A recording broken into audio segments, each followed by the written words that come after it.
Welcome to Grounded with John Tester and Maritsa Giorgio. We're so happy you're here with us. We are going to dig into all things economy and money in this episode with former White House economic advisor Jared Bernstein. And we are on lucky number 13. Can you even believe it, Senator? Our 13th full episode. Time flies and you're having fun, and, you think back about some of the folks we've had, it's only been basically 2.5 months, started out with Richard Painter, and we had a lot of guests after that, Asa Hutchinson, and last week we had, Secretary McDonough, and we had, uh, you know, Leon Panetta, Panetta, and who's sitting senators. who's sitting senators, the list goes on and on, and by the way, every one of those, we talked about basically one issue, but we could have talked about 50 issues on every one of those podcasts. And I don't see that stopping in the near future. And I think that what we saw this last weekend with a lot of folks around the country that were out um, protesting or making their voices heard, whatever you want to say, indicates that there's a lot of frustration out there. And I'm going to tell you, all these folks aren't Democrats. I guarantee it to you. There's a fair number of Republicans and a lot of independents that are out there going, "This isn't what we signed up for." Yeah, that leads us into our headlines because we saw those demonstrations coast to coast, more than 1,200 events in participating in this, what they call the hands-off rallies. Multiple here in Montana. I'm not sure if you had any in Big Sandy, but some are saying that what we saw this weekend, they're saying it's bigger than what they saw during the Tea Party movement. What do you think? Well, I don't know. I didn't do counts during Tea Party, but they were very much people were very much fired up then too. And I think that look, if you take and we haven't felt the impacts of a lot of the stuff that Musk is doing yet, and I think we will. And in the end, I guess it's what kind of government do you want? Do you want a government that makes your experience international parks a positive experience, or do you want one when you go there, the bathrooms are full and the trails are covered with brush and trees that weren't removed? Do you want an IRS where you can call and say, "Hey, I didn't get my refund. Where's it at?" Get somebody that responds, or do you want an IRS where you have to make an appointment, and oftentimes you never get your question answered. Look, I mean, the bottom line is that, and we've said this before on this podcast. It's okay to get rid of some of the additional people that aren't needed, some of the fat, so to speak. But the bottom line is just like is in tariffs, and the conversation we'll have with Jared here in a bit, things aren't approached from a thoughtful standpoint where they actually deal with things from a common sense perspective and say, hey, if we do this, it's going to help save money and, by the way, increase efficiency. Instead, they go in and just wipe it out and or throw tariffs on everything. And quite frankly, what ends up there is you end up with a government that doesn't work for the people, uh, and that's a big problem. Speaking of measuring twice, cut once, the fight continues over a Maryland father who was deported to a brutal prison in El Salvador after what the White House is calling an administrative error. There's been huge calls to get him home, and a judge actually said they need to bring him home by midnight tonight. But now the DOJ filed an appeal. They're saying, well, he's in Salvadorian custody now. I read another article in The Guardian this weekend that describes a British tourist's warnings for her fellow Brits not to travel to the United States right now because she was labeled an illegal alien and locked up for 19 days. Yeah, well, look, I mean, first of all, from a sheer people perspective, a human perspective, this is crazy. Doesn't make any sense. And by the way, this isn't a mistake. This is ruining a family, and you can't do that. This is an American citizen, for God's sakes. Let's use our smarts a little bit. And I mean, and the other thing is from a standpoint of recreation economy and getting tourists in. Every state in the union is impacted by that. We live in Montana, and it's a huge tourism state where people want to come and experience the great outdoors like no other state in the lower 50, lower 48. I mean, and the bottom line is that that's going to keep people away, and it's gonna have some impact on small businesses, a major impact, by the way. I think the last stuff I read is, it's between 6 and $7 billion a year for Montana's economy alone. The kind of, economic impact of our outdoor economy, and tourism is a big, big part of that. Yeah, we also saw the firing of the National Security Agency director and head of US Cyber Command without any real explanation, also ousted several members of the National Security Council. We do have Republican Representative Don Bacon slamming this decision, saying, quote, Russia and China are laughing at us today because we just fired the absolute best leaders. This is a big deal. This is a bigger deal than most people understand because this person's really in charge of making sure that our enemies around the world don't screw with us through cyber. And this guy's a four-star, incredibly competent, and yet the administration, word is uh, through a denier, came into the White House, and they responded by firing the person who's in charge of keeping us safe in this country. One of the many, by the way, that have been fired over the last 2.5 months. This is crazy, and the only people happy about this are Russia and China and North Korea and Iran, our enemies, who we talk about all the time, but yet they fire the person that's in charge of making sure that these folks are held accountable and don't get into our systems and don't raise hell with everything from our markets to our defense system. And so this is crazy once again.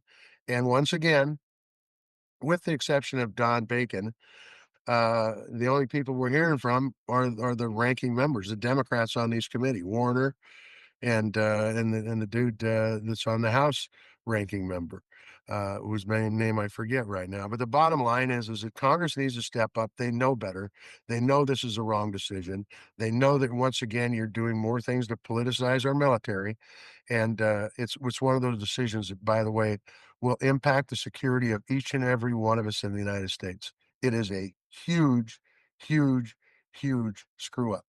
That, by the way, once they get into our systems, you don't get them out, and, so it's a problem. It's a huge problem. Do you have any insight into answering the why here?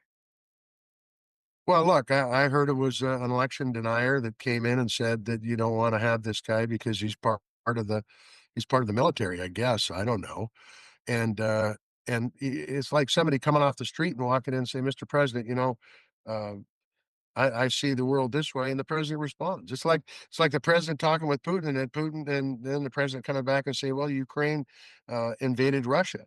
I mean, it just doesn't make any sense, and it's really, really dangerous decisions that are being made. That, by the way, once this happens, it's too damn late. It's really, really too late, and so I don't get it. White House didn't respond. I haven't seen a response in any of the articles that I've read. But this is a huge, huge, huge screw up. You get my drift here, Maritza? Wait, Bad, bad, how big bad. is it? How big? It's huge. This Bernie is huge. Crazy. Speaking of huge, we have that old Carville quote that kind of has been sticking in my mind all weekend. It's the economy, stupid. All eyes on Wall Street again. Many predicting major losses Monday after last week's huge drop. This morning's Economist headline says, quote, market carnage goes global as stock markets plunge. Donald Trump seems untroubled. That is scary, end quote. And if I'm looking right now at this moment, it'll change by the time you're listening to this, but the S&P 500 now in bear market territory, down 20% from its most recent high. Wow. Yeah, look, I mean, the economy around the world's connected, and, when you apply tariffs and then they retaliate with other tariffs, and it's a never-ending cycle. That once again, I will say is caused surely by human error, not because of markets screwing up or not because of anything else other than the fact that the president just thought that we're going to get a manufacturing base in a week and a half if you put these tariffs on, or that there's some negotiating tool here that we're going to have free trade with Europe, which is pretty amazing to me after the vice president of the United States walks into the G7 and says, you know what, guys, all the democracies in Europe are friends since World War II. You're the problem. You're not the solution, you're the problem. And Russia and China, oh, they're good folks, you know? You're not gonna get European countries to come back and deal with the United States. That ship's already sailed, and, it's gonna take generations to rebuild those kind of relationships. So we want to dig into all of this economic turmoil and the discussion with Jared Bernstein, who was the chair of the U.S. Council of Economic Advisors, the chief economist and economic advisor to Joe Biden during the Obama administration. And he's also a senior fellow at the Center on Budget Policy and Priorities. Thanks for being with us, Jared. It's a pleasure to be with you. We've seen the markets, drop significantly since, President Trump announced his tariffs.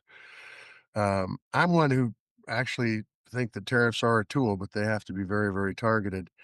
Can you give me an idea on look, you're an economic person, you study this kind of stuff. You've seen what's happened the last couple days with the market. What can we anticipate moving forward? Do you think the market's going to level off? You think it's going to come back? I mean, it's anybody's guess, truthfully, but what is your perspective as an economist? Are we headed towards a recession?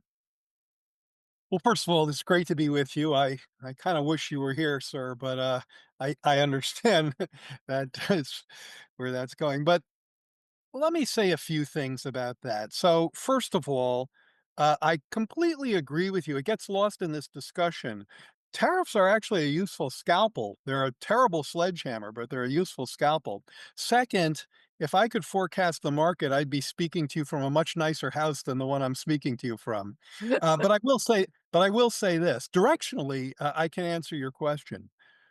When Trump says tariffs are going up a little bit, the market goes down a little bit. When he says tariffs are going up a lot, the market goes down a lot. And what he announced last Wednesday was more than a lot. It was a tariff rate that takes us back, almost a century to Smoot-Hawley tariffs, which were, for the history buffs out there, associated very closely with the Great Depression. So if he keeps piling this stuff on, this policy lurching on again, off again, I just think that's going to be really bad for markets ongoing. If he says, okay, that's it for now, then I do think the market bottoms out. But that's up to him. Okay, I'm gonna ask you, Jared, and that was understandable to me, but going forward, I have to ask you to try to simplify some of this conversation because I have some complex questions, and I did not do great in my econ classes at the University of Montana, admittedly. So I want to ask you about this formula that the Oh, Trump no. administration released. Okay, so they said it was developed by the Council of Economic Advisors, which you chaired. Well, that And was a different Council of Economic well, Advisors, for different the one, record. But under yes. a different administration. Okay, but this explanation goes way, way, way over my Yeah. abilities. I know there are some Greek letters in there, so I should know a little bit about this, but a conservative think tank says the equation has a serious math error that actually overinflates the economic impact, meaning that they actually put way higher tariff rates in place in that big announcement. So, have you seen this? And would the CEA really advise this? Well, our CEA clearly would not have. But yes, I can explain this, I think, pretty simply in a couple of ways. First of all, the simplest way. It is a nonsense formula, which they then divide by two. So nonsense divided by two is still nonsense, but let's try to get a little deeper than that. What the formula tries to do is it says, if you sell more to us than we sell to you, that is, we have a trade imbalance with you, your country, country X, whether it's Sri Lanka or the European Union. So no distinction between size. If we have a trade deficit with you, we're going to tariff you proportional to that trade deficit. If we have a large trade deficit with you, we'll have a high tariff. If we have a low one, we'll have a low tariff. Now, there are a lot of reasons that doesn't work, but consider the very small country of Sri Lanka or some of these tiny little islands where apparently only penguins live. So there's that. Um, uh, you gotta laugh to keep from crying. Uh, so they sell us some very low-end things, like, um, clothing that they make there. It's Sri Lanka, they're not gonna buy, wind turbines from us or advanced computer chips. And yet we tariff them at a very high rate because of this, as my Yiddish grandmother would have said, fakakta formula. I don't think that's cursing, but it No, might. you're this is a podcast, you can say whatever you Yeah. want. Okay. Well, there you go. So I hope that's clear. Yeah, that's I mean, that's it's fascinating to me, and, I do wanna I wanna bring this up because somebody I wanna ask you about tariff stacking.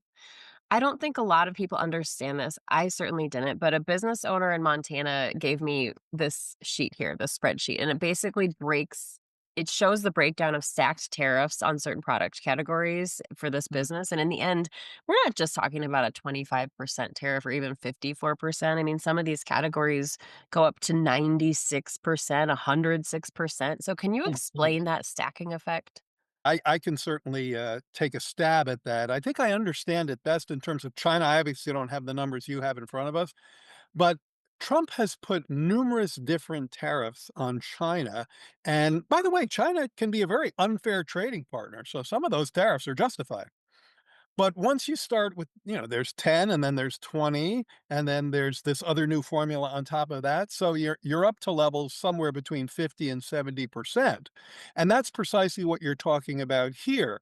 They're putting tariffs on different products and you literally just add them up to get to the bottom line. Now, the last thing I'm going to do is mansplain tariffs to you two when it comes to agriculture, but I really worry about farmers, and in fact, I'd like to have you and the senator talk about that because I remember in Trump 1, when farmers were coming to DC, probably meeting with Senator Tester at the time, and saying, "We need relief." Why? Because of their export markets. It's really important for farmers to be able to export into global markets. It's one of the really very positive things about the global supply chain that's gotten completely lost in this ridiculous debate. So when I hear numbers like that, I get very worried for our agricultural sector. Yeah, you led me into my next question. In fact, you beat me to the answer, but let's go this Mm, way. mm, So I'm a farmer. Montana raises some great grains and some great pulses, and we depend upon foreign markets to sell them. But what is also important is that most of the inputs come out of Canada. I'm talking about fertilizer, I'm talking about spray, I'm about weed spray, I'm talking about those kind of things come out of Canada, some out of China, in fact. mhm. So the question is for farmers who, by the way, a lot of them don't have big surpluses to carry them over for multiple years, sometimes not even for a year. What does this do to those folks? I mean, I was on a call the other day, and a fellow says, "Well, how's it going in rural Montana?" And I said, "I went through the '80s. I saw rural America get evacuated in the '80s." And I said, "And I remember the first Trump term when the price of wheat was the same per dollar, not inflation adjusted, as it was when we took over the farm in 1978.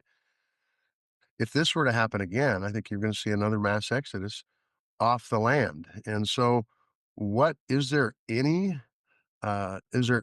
how do you hedge for this kind of stuff? How do you hedge for tariffs when they're coming down the pipe? Any thoughts there? Yeah, well, first of all, hedge is an interesting word because when one country is tariffed, you might be able to hedge by going another country to buy your fertilizer or your spray. Now, that's actually a lot harder than it sounds, as I know you and our listeners know. Once you've established a relationship with someone who exports this kind of thing to you, it's actually not, just a snap of the fingers to shift that. But the problem right now is there's no hedge against tariffs that are on practically every country we deal with. Now, it is true that Canada and Mexico have been less hit by these reciprocal tariffs outside of auto for vehicle production, but they're still there. And so that means higher costs for farmers. And you make a point that I just want to underscore for the broader economy. President Trump, if you listen to him, suggests that he's helping American manufacturing. What he ignores, and this is because he has a pretty ancient view of globalization, is that almost half of our imports are inputs into American production. It's just what you described a minute ago. When an American farmer imports fertilizer, that's an input into their production. Economists, to make it confusing, we call it intermediate goods, which is just a fancy way of saying we're getting something from somewhere else. We're not selling it to you. It's not the final, ear of corn. It's something that helps grow that ear of corn. So when we're tariffing incoming inputs, that makes production more expensive and it actually hurts American manufacturers. That's why the Trump trade war in Trump 1, which was a tiny portion of what we're seeing today, hurt our manufacturers. It didn't help them. So it's an important point. So I guess I'm always kind of thinking about solutions. What can we do? What should we be doing right now as this Well, is all happening? Maritza, if I'm banging my head against the wall and you say, what can we do to help Jared's head? Probably stop banging it against the wall. And in fact, I've been asking myself this morning, suppose Trump actually got spooked, as I think any American president would have numerous days ago, by the sell off in the markets. I mean, we are talking about $5 trillion in lost wealth. And that was Thursday and Friday of last week, 2 days. Those 2 days were worse than 99.9% of any two trading days since 1929. That's how deep that sell off has been. So I've been asking myself, suppose they just said, this is too much even for us, and came out and said, never mind. Or if they're Trump, which he always does, just say, declare victory. We won. It's over. Right? It wouldn't be that hard for him to say that. Yes, a lot of us would, not us. A lot of people would say, oh, you didn't win. You didn't do anything. You're just blah, blah, blah. But declaring victory and walking away is a thing that they do, and if they did that, I actually think markets would bounce back pretty quickly. It's an answer to the senator's first question, what might happen? If they were to recant, I don't think we'd get necessarily back to where we were, but I think a lot of the damage would be repaired. That's interesting because, I really think, I talk about this as a farmer, but the truth is there's a lot of folks out there that have, investments in the stock market in their retirement plan, and, at some point in time, it's gonna have some major impacts where these folks maybe aren't even gonna be able to stay retired. Yeah, let me say something about that. This is also important. I got a lot of people kind of on the progressive side of the aisle saying, I don't know, should we really care about stock markets that much? Isn't that just like a rich people thing? And it is true that stock market ownership is concentrated at the top of the wealth scale. However, here's a number for you. Um, if you look at people who are maybe 10 years before retirement, 60-70% of them have considerable resources in the market in their 401(k)s, in their retirement plans. And, my best advice to those folks right now is don't look at your 401(k). As they say, denial ain't just a river. So the stock market is important on many levels. One is, again, for folks with retirement accounts. Another is it is such a clear signal that businesses are really spooked by what's happening. And there are numerous signals on this, by the way. There's an index in the markets that's called the VIX index. I won't get into it, but it's often called the fear index of Wall Street. It's a measure of market volatility, basically how spooked investors are. It's through the roof is the technical term.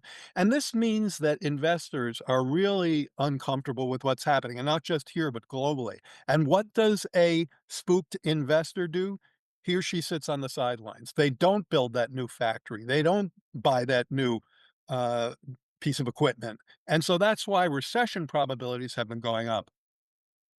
Yeah, and I would also say that, for the folks that have some money to put away, they don't put it in the market, they put it in the cash funds right now because they don't wanna take a chance of losing it. Yeah, and I think that's, I'm not going to give retail advice, but I can certainly understand that. I mean, I will also point out that interest rates have been coming down recently, in part because the expectations are for slower growth. Yeah. On Meet the Press this weekend, the Treasury Secretary actually said that Americans who wanna retire aren't worried about the day-to-day markets and then dismissed concerns of a recession, and I just don't think there's anyone I've talked to in that 50 to 70-year-old age range that isn't deeply worried about their money right now. We even had a listener write us last night that said it feels like 2008 when his retired neighbor actually had to go back to work, and he's worried. He says that he thought he had enough money to live till 90, and now that changed. Yeah, well, as you said that I was, recognizing that I'm barely still in that 50 to 70 range, so, because 'cause I'm 69 and, I've been looking at a lot of the same indicators as everybody else, and I'm, semi-retired now. Um, I think I'm pretty comfortable relative to a lot of the people we're talking to for sure, but that's the thing about this is that everybody is unhappy with this, and that's really important, Maritza. There are a lot of things, and again, Senator Tester will have long experience in this. There are a lot of things that like the left doesn't like, but the right likes. Consumers don't like, but businesses like. The Trump tariff regime is really unpopular with just about everybody who isn't paid to like it. That is, consumers obviously very unhappy because they recognize what's going to happen with prices, and they're already seeing it. And by the way, they're already unhappy with prices, and I know farmers are very much in that group. Businesses, for the reason we discussed earlier, raises their cost of production. Investors, spooked in exactly the way I said a few minutes ago. The Wall Street Journal is agreeing with MSNBC on this one. That tells you a lot. Yeah, for sure. Well, look, I for one appreciate your time very much to come on the podcast, and I think you have anything else, Maritza? You've Oh, always got questions. You're a reporter. You've always I got. have so many questions, so I'll just keep. We have a few more minutes. I do want to ask about um, the warnings. I mean, a lot of people warned about what this tariff plan would do because it was a staple on the campaign trail, right? Former VP Mike Pence spoke out again this weekend about it. We have Republicans in the Senate acknowledging this isn't going well. Maybe they don't agree with it. But many are still on the Sunday shows pointing to the long game here. But here's the thing, like some of these lawmakers do not have years to wait because they're up for reelection sooner than that. Do you think that we will see a sea change here, that this might be the trigger for Congress to actually step in? Well, let me first say that I really hope so. Um, Again, I'm talking in a space that Senator Tester is very familiar with, and he should jump in. But the reason why this country has checks and balances is to prevent excesses by any one branch or any one executive. And the idea that pretty literally one person, President Trump, is leading to a global disruption of the magnitude we've been talking about, is something that the architecture of our government was designed to prevent. And it is not working. So, Maritza, I hope against hope that what you're saying is going to occur. We have to worry about blocking democracy, right? Because that would thwart what you're saying. But if democracy is allowed to proceed, then yeah, I would think that there's going to be repercussions from this kind of disruption. Now, you said something important. By the way, electoral repercussions, meaning that they'll lose their jobs, which they should. Now, you said something important, which is a long term play. The Trump administration sometimes talks about this as pain now, gain later. And look, if I'm wrong and everybody else is wrong about this, then maybe the gain later would make a difference. But I think it's pain now and pain later because I think that the idea that you're gonna reindustrialize this country through tariffs of a magnitude we haven't seen in a century, concocted by a nonsense formula, is just, a fantasy that's just unicorn dreams. I don't think that, you're going to see a big reindustrialization on the other side of this. I think you're gonna see high costs, job loss, potential recession, and, wealth destruction. So I don't see an upside, and I think that if democracy is still working, that of course that should hurt the incumbents. So who wins? Well, there might be, first of all, most people, lose, so there's that problem. I mean, there are a few sectors that might benefit from this protection. Um, if you are producing in this country and you're competing with a cheap foreign exporter, someone who's sending, cheap goods here, you might get more sales. Now, those sales will come at a higher cost to consumers, but that could potentially help you. The problem is that there's not that many of those sectors I can point to. So, coffee production, avocado production. Like you might say, US avocado producers are going to do great here because we're taxing all these almost all the avocados come from other countries. Almost all the coffee comes from other countries. Now, I read about a shrimp producer here that, is thinking they might do better, and maybe that's true. And, good for them. But I think the sectors that benefit are pretty small. Yeah, I mean, part of that is that our climate isn't conducive to raising coffee. That's why we don't raise coffee here. And I mean, the truth is it's like a lot of things. Uh, they're grown in parts of the world that avocados, coffee, those kind of things that, by the way, they grow better there. Sometimes they don't grow at all here in the United Well, States. yeah. And that's as it should be. I mean, one thing that here's a simple thing that is weirdly lost in this, which is there are benefits to trade. Okay, Sure. there are benefits to trade. I don't know why I have to say. Now, look, the thing that's also true is there are costs, and for years people ignored the costs. Communities, especially unfair trade, like China flooding us with underpriced goods. There are costs to American communities, and at least in the Biden administration, we tried to help with that. But the benefits are what you just described. There are things we don't, grow here, and we can get them from other places. So, yeah, Maritza, I'm sure you can find a winner here and there, but I'm afraid that the losers, vastly outweigh them. Gosh, now I'm thinking about coffee, and then you have me thinking about champagne, Senator. Oof, that doesn't grow here. It's gonna well, they probably could make it here, but the truth no, they actually, I don't think they No, can. they They can't. It oh, has to be from the Champagne region. that's right, exactly, so but coffee's a different story. Without coffee, we're done. I mean, hey, that's what gets the heartbeat. That's I mean, coffee and also beer's gonna be more expensive because of the tax on aluminum. That's So the line. That's a this line stuff we're is not gonna cross. I'm just this is telling personal. summertime, it's gonna be beer season, and you're telling me I'm not gonna be able to Wait, so I can't have coffee in the morning and beer at night? I mean, what's the point? Could I Gives you ask you one more question? Yeah, sure. Mhm.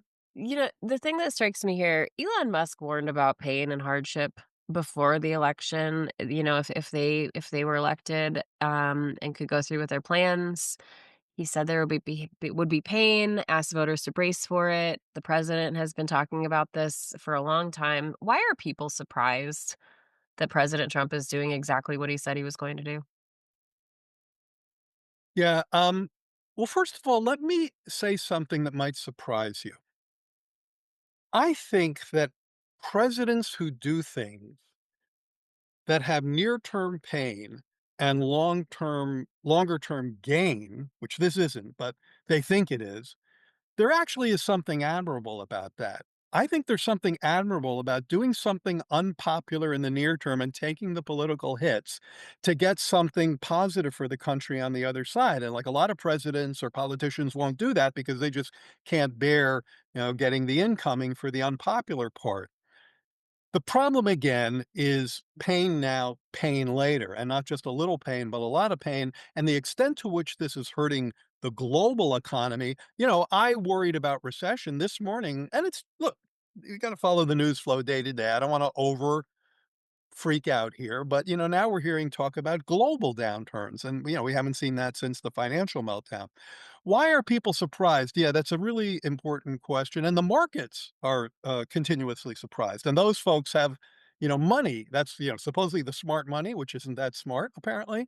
Um, I think that we're so used to presidents not doing things that are just so deeply ill-advised and so painful long term that it's kind of in our muscle memory that, surely this person isn't going to hurt the country.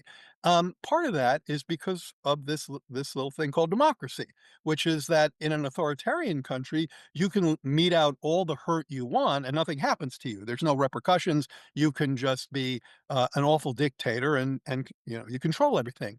But in our country, there's a penalty for that.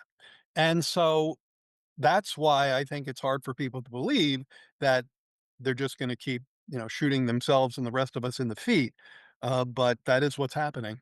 And my very last quick question, I'm sorry, I'm always pushing Your for third last if question. if your if if your neighbor comes up to you and says, "Jared, what should I be doing? I'm really worried." What would you tell him?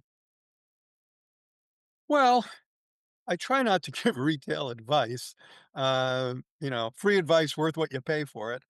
Um, Certainly in the market, and my daughter, who's just recently started investing, she's a young adult.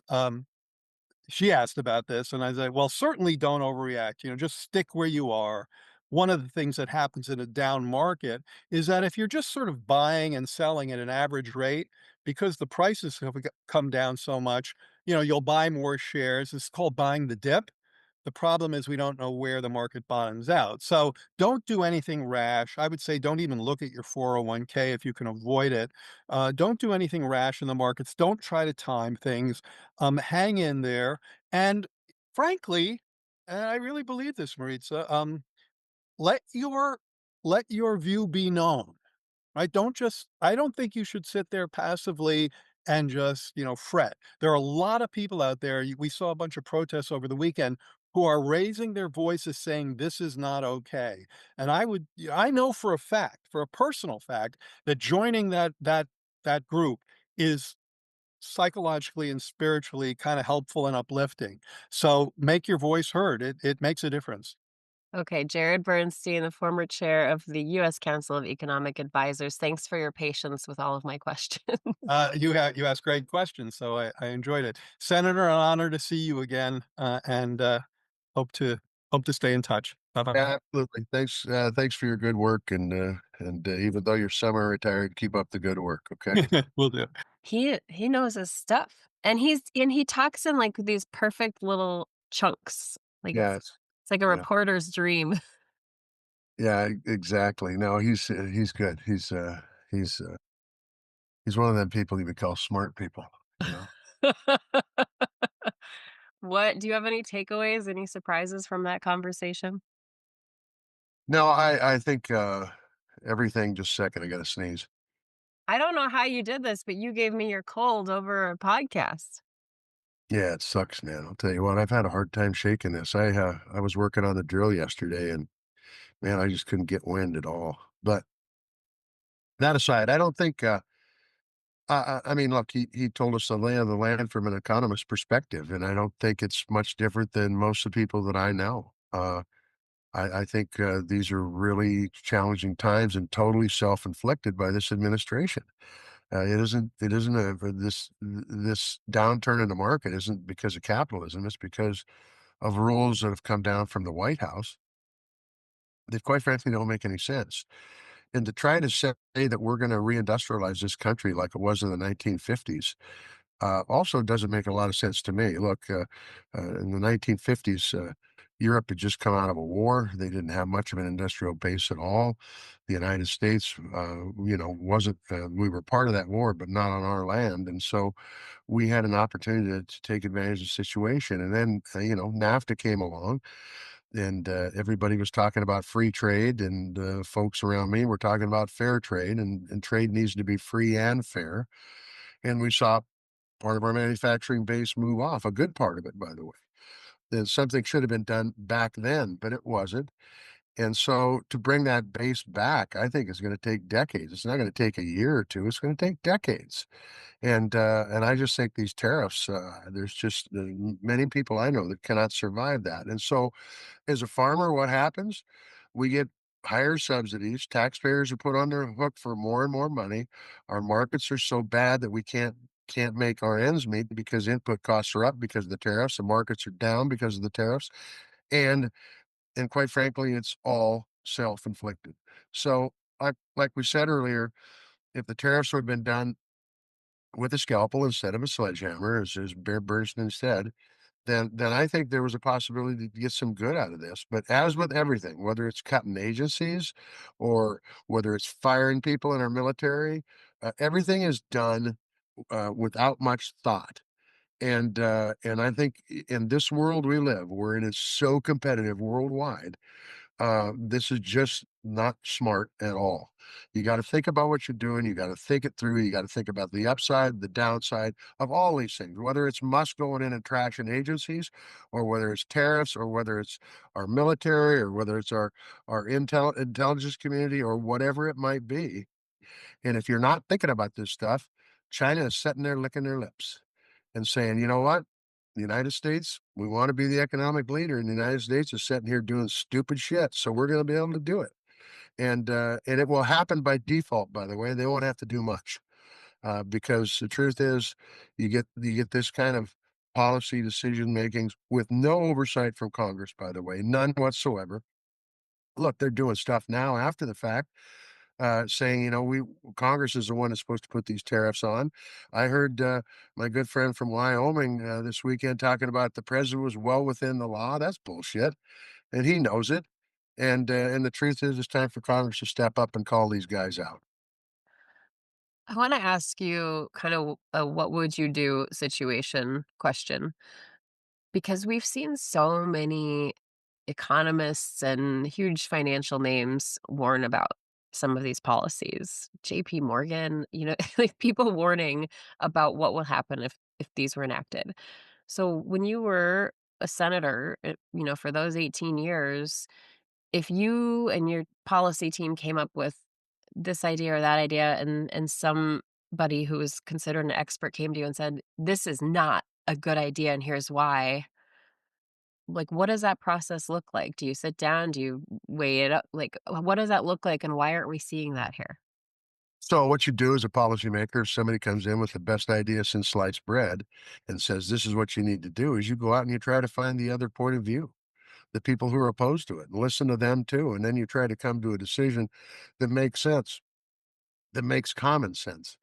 And if you just listen to one side or the other, you'll end up making some bad decisions. And so it's really important you listen to other folks about when anybody comes in and says, we need you to support this bill. What I used to say is, all right, who's opposed to it? Tell me who's opposed to it and why. And then I would go, if oftentimes they'd tell you, and then you go contact those people and find out why they're opposed to the bill. Sometimes they have good reasons for being opposed to it, and it will affect your decision on how you're going to vote. Other times their decisions were bogus. And you say, yeah, that was a good idea that guy came into my office or that gal came into my office with. So that's what you do as a policymaker. I think in the case of Congress here, and it doesn't matter. We've talked about this on damn near every podcast. Uh, the Democrats are in the minority. Look, Grassley and Cantwell came up with this idea that says, is what the law says, any kind of tariffs need to go through Congress. But the truth is Maria couldn't do that alone. She had to have somebody from the other side of the aisle help her because the other side of the aisle is in the majority. And I think if we're gonna have a government that works for us, a democracy, Congress cannot continue to cede all their power to the executive branch. It doesn't make any sense, and you don't have any accountability. So consequently, you've got an administration that does whatever the hell they want because there's nobody holding them accountable. And I would be talking to my friends across the other side of the aisle in a non-threatening way, saying, "Come on, guys, you got to do something about this. Everybody carries a constitution in their pocket. Let's read it and see what it says. It says there's three co-equal branches of government. It's time to quit ceding the power from the legislative branch to the executive branch, and start holding people accountable for the decisions they're making in the executive branch of government, which is the president of the United States." Have you had any conversations that give you any kind of hope or indication that people might start doing that? Yeah, I mean, look, I think what Grassley's doing. He's a farmer. We used to have really good conversations about production ag when I was in the Senate. I think it's the right thing to do. I think that there's other people in there and they've been on TV and they've got clips of them and all that stuff of how they've reacted to it. They know. They know this is a non-starter. The challenge that I've got is this. There are way, way, way too many people in production agriculture. Family farmers. These aren't corporate family farmers. These are family farmers that do not have the ability to withstand these kind of pressures on production agriculture with higher input costs. They're high enough already, I might add, but higher input costs and then a marketplace that's depressed. it will drive a lot of people broke. And some of these folks are generational farmers that have been on the land just as I have since our grandfather homesteaded the place, or great grandfather, or great great grandfather in some of these cases. So it's tough. I mean, it's going to be really tough unless these folks wake up. And then you know what? If you're a consumer, you got to worry about our food security. Agriculture is consolidated enough. You don't need more consolidation in agriculture. We need more competition, whether that's where people work on the land or whether that's in processing. So, look, this is a huge problem, and I'm only talking from a rural perspective. The urban folks have their challenges too with this stuff because nobody gets away unaffected. Rich people, middle class folks, poor folks, everybody gets impacted by these tariffs. And so it really is time. You know, the president talked about this as common sense administration. Well, show a little common sense because this isn't common sense what they're doing with a lot of this stuff. And tariffs is just the last one that they've done that doesn't make any sense to me. And I think it's important to note too that, there's been a lot of confusion and misinformation put out about who exactly pays for these tariffs. But the deal is, if you're an importer and you're importing something, you're paying for the tariffs. And then if you're paying, duties up to 96% of the product price, well, that's going to be passed on to through the wholesale process and then through the retail process. So we're going to see a lot of things, I think, double in price. Yeah, and then the bottom line is the consumer is gonna take a look at that, belt that they were gonna buy and say, "You know what? The old belt will last me for another, 6, 8 months," so they're not gonna buy it. And then pretty soon that spiral is what takes us and it seems small, but it's the truth. They don't replace what needs to be replaced because they don't trust the economy, and then you've got a problem with that spiraling out of control. Okay. You have on a black hat, and there is a colorful patch, I think a mountain and a stream or a river association, Gallatin Agricultural Irrigators. Now, why am I wearing that hat, Maritza? Why would I wear that hat, huh? Well, I have a feeling, but why don't you tell us? It's a nod to our folks in production ag. These irrigators have enough fixed costs just putting water on the ground. By the way, they're hardworking folks. That's not easy work irrigating. I'm blessed because I'm dry land. But the truth is they raise a lot of high value crops and it costs a lot of money. You start tacking on additional expenses or higher cost expenses on top of that, and it puts these good folks at risk of losing. That's why I wore the hat, for the risk of losing their ability to continue in agriculture. So If you're worried about him running out of hats, I'm told we shouldn't be because there's a huge collection. So that's kind of why we started this. I haven't even broke into the 4 bags that have about 200 not 200, 100 hats in each one of them. Oh, the problem is people are going to start sending you hats. Yeah, well, no, I've there's a young man from Bozeman, being a Montreal Expos fan, he was wearing a Montreal Expos hat, and I talked to him about it, and he gave me his damn hat, which, by the way, is one of my primetime hats now, my Montreal Expos hat, Well, you wore it and a few weeks ago. yeah, I did, I like it a lot, "Oh, Canada."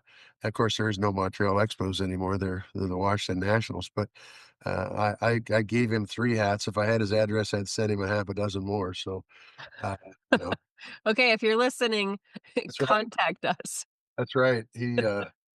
He's a good dude, I'll tell you that. Nice young gentleman. Oh, well, thank you for sticking with us today. You can find us, of course, on Substack, Blue Sky, Instagram, and YouTube. You can shoot us an email anytime at groundedpcast@gmail.com. We want to thank our guest, Jared Bernstein. Just a fabulous conversation. We want to thank our friends at Pearl Jam for letting us use their music, and to all of you, our listeners, as well. That's when you say goodbye. Oh, yeah. Tally ho. Have a great week. Talk to you guys.